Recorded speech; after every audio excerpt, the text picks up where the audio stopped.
Salut mes petits pragmas. Alors, souvenez-vous, je vous ai annoncé hier que... Oula, faut que j'éteigne mon casque. Attendez une seconde, une petite seconde. Ah, mais il veut pas s'éteindre. Si, c'est bon. Je vous ai annoncé hier que je voulais être en contact avec des agriculteurs qui font des actions sur le territoire français. J'ai pas eu de réponse. J'ai vraiment pas eu de réponse. Donc si vous êtes agriculteur, que vous écoutez cette vidéo et que vous prévoyez des actions sur le territoire français, faites des vidéos, faites des photos, écrivez des textes, partagez-les sur les réseaux, taguez-moi ou envoyez-moi les liens par mail. Vous trouvez tout ça dans l'à propos de la chaîne. J'ai vraiment envie de couvrir ces actions que le monde paysan fait. Pour moi, il n'y a pas de pays sans paysans. Et donc, contactez-moi. S'il vous plaît, contactez-moi. J'ai envie de relayer tout ça sur la chaîne. J'ai réussi à trouver quelques articles, donc là j'en ai un. Mais par contre, je voulais vous partager juste un truc avant. C'était sur mon Facebook, quand justement j'ai fait cet appel-là. Donc on m'a posté un commentaire. Donc on va lire ça. On va essayer de l'agrandir. Hop. Pour que vous puissiez mieux le lire.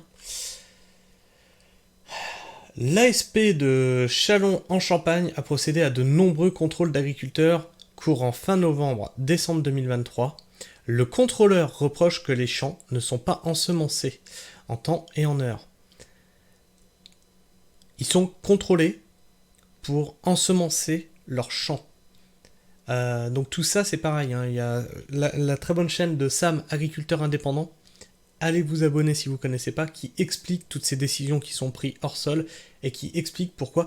Ben voilà, vous voyez tous les agriculteurs faire exactement la même tâche à la même date. C'est parce que c'est piloté par des technocrates européens qui donc donnent les dates de labour, les dates de semis, les dates de récolte, etc., etc., etc.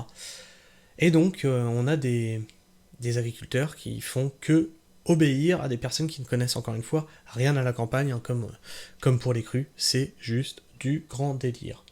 Donc le contrôleur leur reproche que les champs ne sont pas ensemencés en temps et en heure. Le retard vient du fait de la météo très pluvieuse. Bah oui, bah non, devine.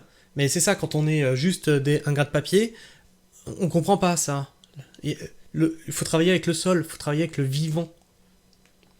Et oui, ce n'est pas la canicule, mais la pluinicule. Et qu'il est impossible de rentrer dans les champs. D'ailleurs, je vous ai mis une petite image dans l'onglet communauté, ce qui se passe quand tu essaies de rentrer dans ton champ et que c'est trempé. Ben, c'est pas que tu t'embourbes, c'est carrément que t'es enfoncé jusqu'à la cabine. Et il est impossible de rentrer dans les champs. Encore des directives européennes qui doivent être appliquées à la lettre. Et voilà. Donc ça, merci pour ton message. C'est le seul que j'ai reçu pour m'expliquer un petit peu les choses qui se passent. J'aimerais en recevoir plus, mais surtout sur les actions que vous faites. On va lire donc cet article que j'ai trouvé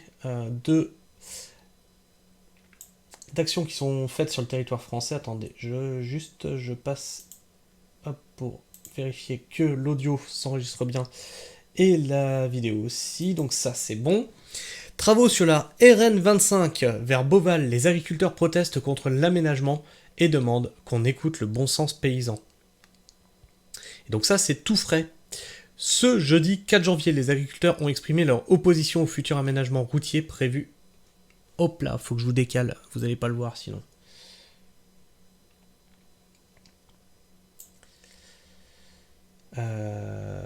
Donc on en était là.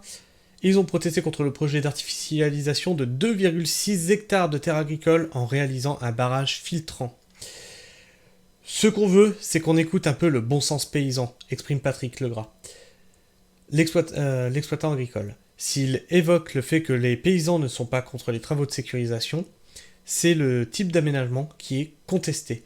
Tous les agriculteurs avaient mis sur l'enquête publique qu'il fallait éviter le chemin côté droit de la route et qu'il fallait mettre un rond-point. Par ailleurs, l'agriculteur pointe un autre problème, l'évacuation de l'eau. On y revient, hein, toujours.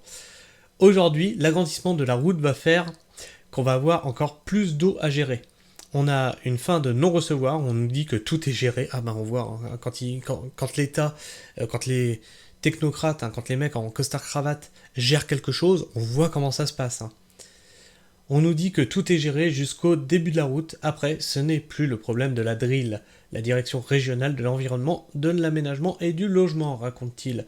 Donc en gros, on fout la merde et après vous vous démerdez en fait. Des élus au soutien des agriculteurs. Pour les soutenir dans leur démarche, 2 élus ont fait le déplacement sur le barrage. Eux aussi contestent les futurs travaux. Patricia Chagnon, députée européenne RN, exprime... Ouais.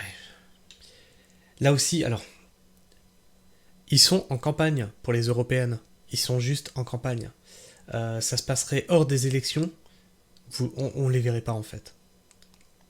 Je pense qu'il faut mettre les agriculteurs autour de la table. Il faut écouter les gens du terrain. Il faut écouter le bon sens. Ce n'est pas dans un bureau qu'on peut décider le comment on va sécuriser cette route. Il y a peut-être d'autres options.